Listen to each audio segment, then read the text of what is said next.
Big Bubbler is easily one of my favourite specials in the game. It is on one of my favourite kits in the game in Zinc Mini Splatling, and is a special I'm desperate to see on the ink brush so that I have an excuse to play it in competitive. Despite this, I have to admit that the Big Bubbler has been struggling recently, and by recently I mean the entirety of Splatoon 3's lifespan. Ever since the game's release, it has received only buffs, and yet it's still finding itself in a horrendous position, which would suggest to me that the Big Bubbler's problems don't come down to its numbers, but rather come down to its design. And so I want to see today if I can figure out why that is. The neutral is a term we kind of solve in the fighting game community. It may not apply perfectly to Splatoon, but for the sake of this, it will work well enough. The neutral describes a state of the game where neither team has any discernible advantage, where both teams are just kind of poking at each other waiting for an opportunity to gain an advantage and break the neutral. A very common way that teams tend to do this is by playing into their specials. Very often the goal for each team is to chain a couple of specials together and abuse the sudden power spike that provides to make ground on the enemy team, to capture the objective or to snowball the objective into a larger lead. Specials are unique in that they're the only tool at a player's disposal that they don't have access to at all times. You can use your main and sub whenever you want, provided you have enough ink, but with your special, you may only get 4 or 5 a game. But with that rarity does come power. The vast majority of specials come with some combination of high DPS, large AoE, high paint, or just something that can increase your team's fighting power. Even those that provide defensive utility like Inkvac have some way of turning that into an offensive threat. Specials are a great tool when trying to push forward and break the neutral, since their sudden defensive threat must be respected, lest the enemy team find themselves in a losing fight. And since specials are such a rare resource, they can be timed in such a way that the enemy team cannot equalise the playing field with specials of their own. Well, most have offensive threat, since there is one that isn't very good at getting you in, but is instead designed to let you hold your ground. You know where I'm going with this, that special is Big Bubbler. Big Bubbler is unique among specials, since it only provides defensive utility and basically no offensive pressure at all. It seems to be more about holding the ground you already have over gaining more for your team. It doesn't make you power spike in the traditional sense, but instead attempts to neutralize the enemy team's power spike. And that on its own isn't a bad thing. There is value to be had in a special that can absorb whatever kind of offensive pressure the enemy team throws at it. If timed right, a special like this is able to stop an entire enemy push in an instant, as they throw resources into an immovable bubbler. It could also be used to stop an enemy team from trying to thwart your own push, where we all know how devastating a well-timed bubble on tower control can be, letting your team push over a checkpoint or even to a knockout. It's a shame then that Big Bubbler really struggles to do this. The special genuinely struggles to fill that role for its team, and as I see it, there are 2 main reasons why. The first being its tempo, and the second being its matchups. So let's start with tempo.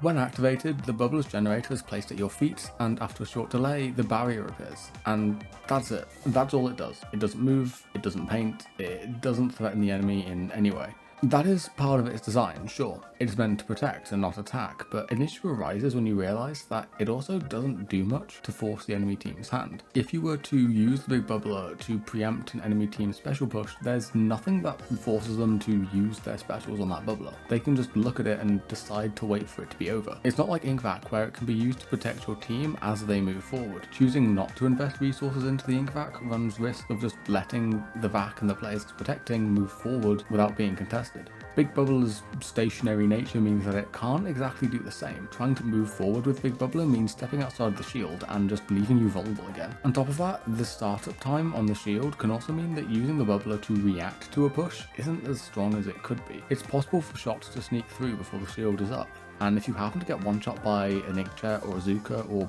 a Crab before your shield is up, then it's kind of too late. And if we look at matchups, given the enemy team is going to start their pushes with specials, if you want to stop a push, it's pretty important for your defensive special to be able to defend against specials. And I think it's fair to say that Big Bubbler doesn't exactly do well into most specials. As said before, specials innately come with some really high DPS, so much so that a lot of them are able to shred the Big Bubbler outright, even after the 4.0 patch that reduced some specials damage to the bubbler. If you're in an advantage state, then sure, trading a bubble for a crab isn't half bad. You can untraded a bubble for a really strong entry tool. That's if it's a fair 1-to-1 trade. Unfortunately, a lot of specials that shred bubbler are actually going to shred bubble and still have time left to do other things. A crab can shred bubble and still be able to shoot for a few seconds afterwards. Not that matters too much, since there are a lot of specials that just pass through the bubbler outright. Killer Whale, Booyah Bomb and Try Strike Again immediately come to mind, and even melee specials like Kraken and Hammer just let you pass through the shield and ignore it entirely.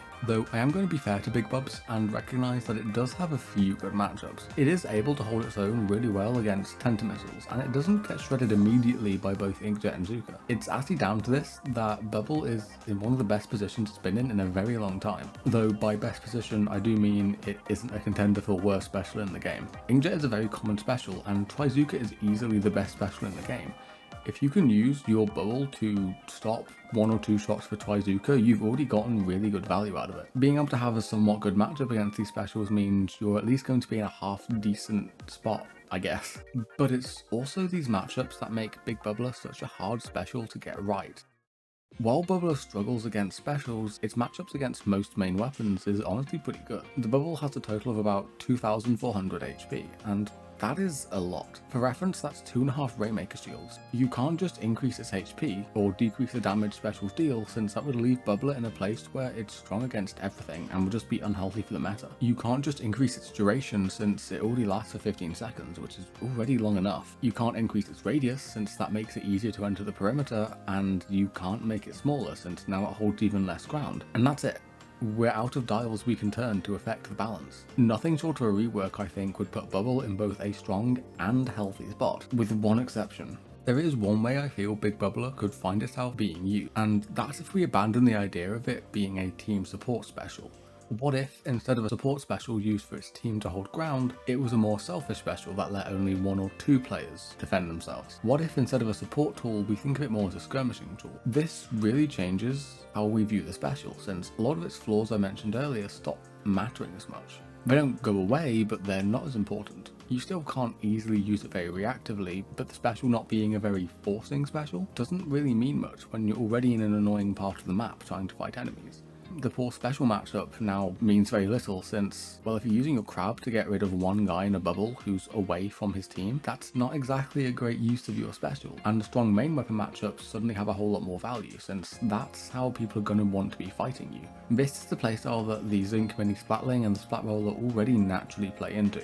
Though there is one thing holding this back. As with every video about things being bad in Splatoon, it comes down to the maps. It's the map's design that makes pushing with specials such a necessary tactic. These maps are so constricted that you only have one option to get back in, and that's by brute force. On top of that, trying to use Bubbler to enhance your skirmishing power kind of requires you to get to an annoying part of the map in the first place, and that's incredibly difficult to do without any use of specials. On maps that are just Tetris pieces, there aren't any side routes or any flanks, and so if you want to get to the part of the map, you've got to brute force your way through mid. If you want Bubble to work, I personally argue that the best buff it could receive isn't in its stats, but through map reworks with more open layouts. There is hope for this. Crableg is a more open map, so I don't know, maybe our complaints are finally getting through. Maybe we'll finally start seeing better maps in the future, or even reworks of current maps. But with that said, thank you for getting this far, do the normal YouTubey things, and pasta la vista.